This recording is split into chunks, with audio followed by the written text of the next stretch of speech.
Hello everyone, welcome to today's video. I hope you are good. We're going to talk about Ethereum. Why is it pumping? But where can it actually go for you to invest in?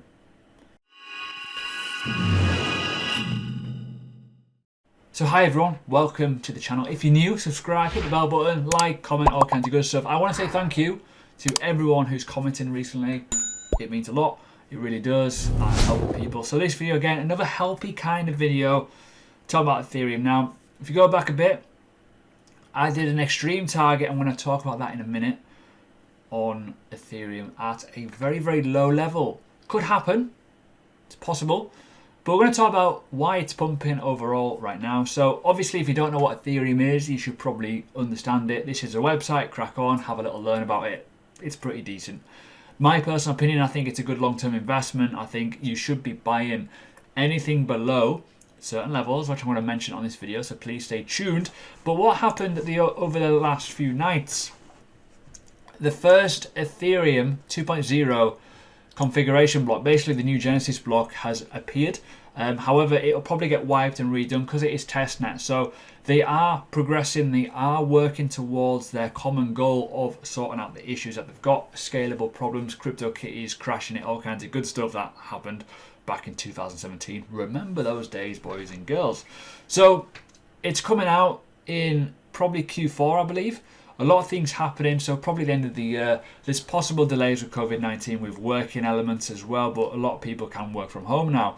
But you got to remember that this is quite a big deal for Ethereum. Ethereum has had so many issues with scalability, and that is kind of like took the shine off it a little bit. But in terms of technical analysis, an investment kind of analysis, essentially, if you are looking to buy into Ethereum, I would wait, personal opinion, due to what's happening with COVID-19, stock market crash, potential dip in the markets as well with cryptocurrency, because we've not decoupled from that yet. So we'll talk about it in more detail in a second, but have a little research on Ethereum if you've not looked at it. I would, my personal opinion, if you're going to invest in crypto, you've got to invest in at least Ethereum, BTC, XRP, and I'd probably even suggest the likes of Litecoin. I would try and go for the longer term ones that have been around for a while, then diversify into smaller altcoins, new altcoins and new releases when you've got profits, okay? Don't just jump into a coin because it's 2 cents. You know, you got to look at the more established ones, the companies with the biggest wad in the market, and it makes it easier. So let's look at Ethereum, okay? Right, so let's talk about mentality a little bit and psychological stuff. As I say, I think it's a good investment. I think the lower you go, the better it's going to become. Obviously, the more chance you have of getting reward. Fundamentals, long as they do not change, it's fine. If they do bring out Ethereum 2.0 and it's on, well, not so much on time, but it works and it is correct and it is good, and we do get a bullish run, a lot of newer coins at that bull run and a lot of new elements, applications, etc. will want to go on the Ethereum blockchain because it has improved. Going back 2017, Ethereum was the one. It led the market, it caused the bull run, it caused the altcoins to pump because everyone wanted to be on the Ethereum blockchain, the ERC20 tokens. Still a lot of them, but a lot of them have obviously went and done their own thing.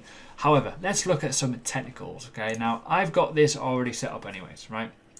I've put possible targets of $1,000 as a potential area where it could go, but we're not looking at that. We're looking and we want to find out where can we physically buy, okay? Now, this is where we are right now.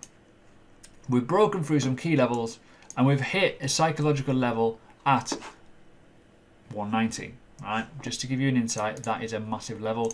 If I just put this here and put my crosshair on the screen and zoom out a little bit at 190, there's a lot of things here.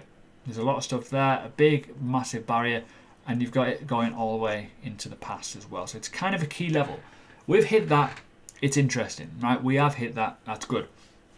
We could be turning around now because we are at a key level on the Fibonacci scale as well. When you put a Fibonacci on this level and you start thinking, right, from this area to the relief rally, we have literally to a T, almost to a T, hit the 0.5, the 50% retracement ratio, which is quite common in the world of trading anyways. We could go higher, up to the 200 level, which is the next weekly level, but Fundamentals are saying that, well, if the market in the traditional terms crashes, COVID-19, supply and demand, and the crypto market does not decouple, we could start seeing it turn around. This is a big move, by the way. So if I'm trying to talk you out of doing something, it's probably going to be this.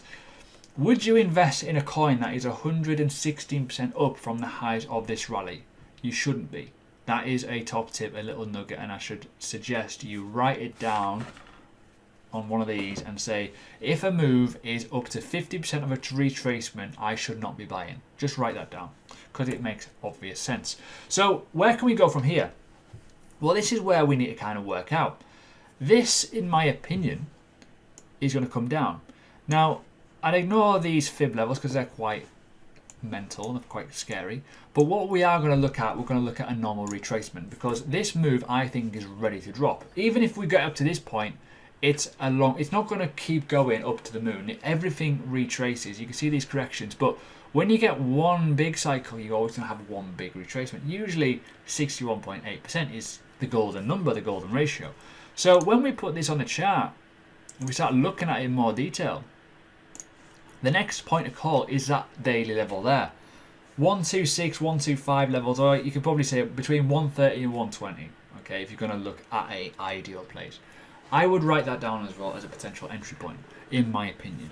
Now, you could go even deeper with all this analysis and try and figure out where things could go. Now, when you start considering that this is just a retracement of that daily level, which is up to this point and back into this level, this would give huge confluence to a potential dump in the market and where we could reset from, because it could take out a lot of these gains.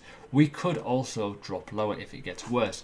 If you start looking on the likes of the 4-hour time frame and looking at this overall structure and seeing how it kind of looks, it's not bad.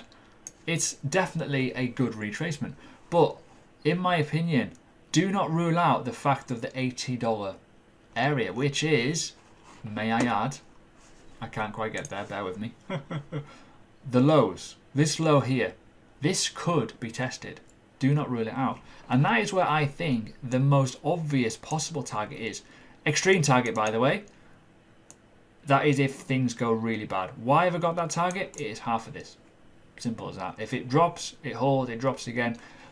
9 times out of 10, if there's a big drop in the market, things in crypto lose 50%. That's kind of the given. So that is why that is at $45. There's also some data on, we've not got it on this chart, I'm afraid. I can't be bothered looking for it. There is some actual confluence between why that area is pinpointed, but I cannot be bothered for the sake of it on this video to show you, because it may never happen. If it does happen, cool, just hit the buy button. So, where are we? This is what it looks like on the 4-hour time frame. It's kind of neat, but there's a lot of people who got a lot of hopium right now, and that hopium is kind of going to be diminished when the market does retrace. This is looking very much like a full cycle completion, in my opinion. When you zoom in on the 4-hour time frame as well, and you look at the overall element of what is happening right now, you could probably argue very, very soon this is going to turn into a bit of an uglier trend. If this forms a lower low, you're going to start seeing it come down quite a bit. It's already dropped down quite a bit. It's already had a bit of a retracement. People will take profits. But when you start looking on the likes of the weekly time frame and you start looking at things in more detail, we are literally looking likely to go down again when you start considering where we are right now. It is likely, but also you could probably argue, well, maybe we may find other elements. But in terms of a long target, don't rule out a number of places. This is also a possible target. So there's so many things to consider when you're looking at cryptocurrencies and where things can go. But in my honest viewpoint, when you start looking at the greater scale of where we could be, it's really interesting to think that we've been all the way up here and we're already down here. We've been in this channel for a long time, but it's looking likely, in my view anyways, not financial advice, we are going to come down before we get out of that channel. Before we get out of this full-on channel of $300, I think we're going to test lows again due to the fact of how we are with the overall market. We've not decoupled, and that is a big concern. When you look at this weekly candle as well, it started off pretty bad. It's obviously the first day. We've had some massive momentum if this candle is to hold true and we close like this, it will roll over and we will end up going nice and low. And if we do hit this level, it could be a really good place to buy. So remember, 125 level is definitely in reach, in my opinion. That is my opinion only. So if you start zooming in and looking at these candles, yeah, so we'll see. This will definitely retrace into this box, in my opinion. Whether we hold it or not is another thing. That is the main element. So that's today's video done. If you do enjoy my analysis, please let me know. I know a lot of people are liking these videos, when to buy certain things. In my opinion, $125 is a great place to be. If it doesn't quite get there and it goes to like 150, which it could do, around this level here where you can see this key level structure from these wicks here and these wicks here, there's also an area there. But one thing I will suggest as a little top tip, don't just go all in. If you see it at 150, don't just go, oh boom, you know, because you bet your bottom dollar when you do invest, it'll drop even lower. So try and ladder in some orders down. I would suggest starting off with 150, going all the way down. And if they don't hit the lows, doesn't matter, just add them at the top again. Just add them at certain levels when it starts going up. Just be mindful though, investing is a long-term game. It should be like watching paint dry. It should be like pretty boring. But I think there's a bigger risk with not investing in Ethereum at these levels than literally, you know, I just think it's a bigger risk not investing at the minute. I think it's going to be good long term. If the market does pick up and Ethereum has that mentality again of getting all those coins back on the system because they're better than any other decentralized application software or blockchain, whatever, it'll be really, really good. It'll be good for the industry to have that scalability, something to trust, rely on. And yeah, it's had its issues, but if they do solve it, I think that price action will definitely rise. And I think, you know, even if Ethereum goes to $600, $700, it's a huge move from investing it below 200, in my opinion.